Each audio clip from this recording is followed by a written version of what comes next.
the Russian invasion of Ukraine is the most documented war in history. It's the most personalized war in history. It's also the most, but also potentially the least sanitized in history. I think one of the key transformations from the 20th century to the 21st is the scale, pervasiveness and complexity of digital data. With all that astonishing array of information seemingly available, you would think that we would have a much greater grasp, a greater sense of intelligibility around this conference. But I think actually the opposite is the case. With the splintering of realities through our digital feeds, we get an increasingly narrow, increasingly personalized understanding of what this war is about. And in terms of combating Russian propaganda or encouraging citizens to use their smartphones as real wartime tools, they've really succeeded in doing that because they've prepared the whole population to not only be able to withstand the invasion, but to build resilience and be able to sustain it for months to come.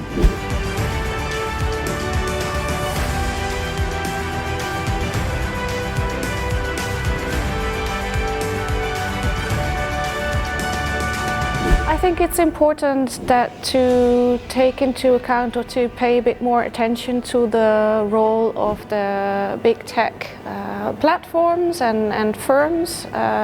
We should not forget about their role and about the really very, very urgent need to regulate them, because they are playing a big role in information war, and they've become a security threat. We don't allow cars to be designed without safety belts.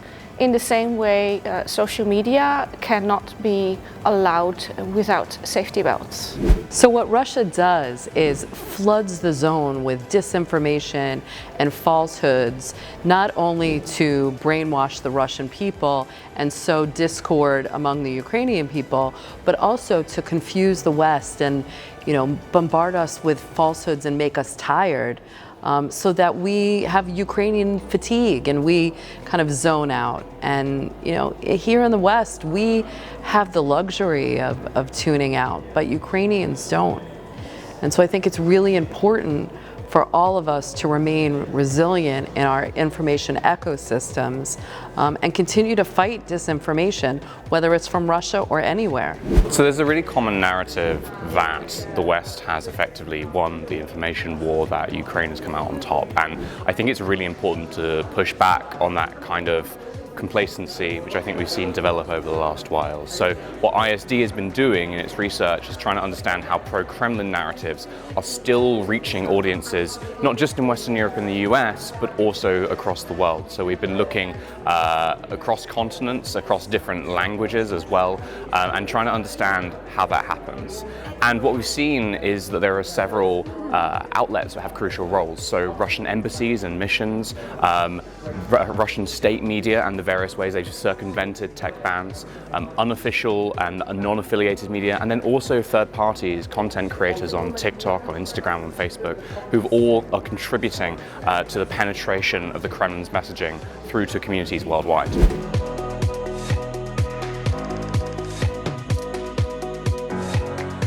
It's really a pleasure to be here at DCN Global to think about the lessons we can take away from the digital aspects of the Ukraine conflict.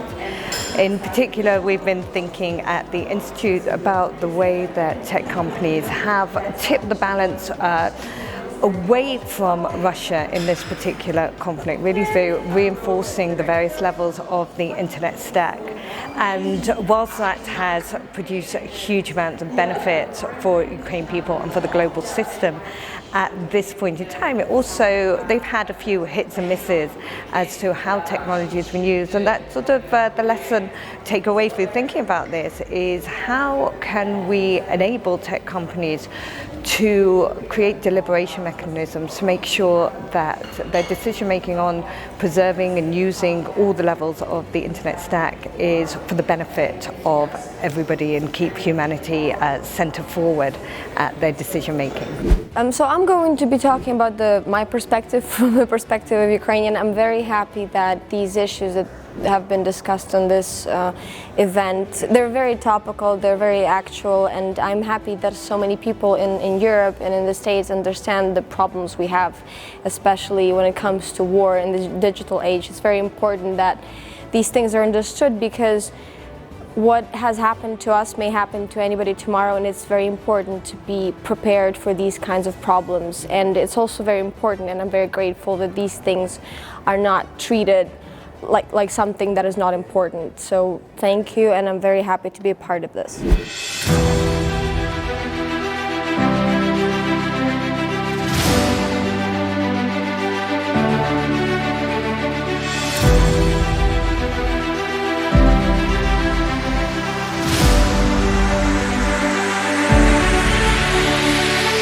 So I am really impressed by this forum, and I'm really happy that DCN Global is organizing this forum, because for me as a Ukrainian it is a really important event, and this is the chance to tell people and to encourage them to support Ukraine.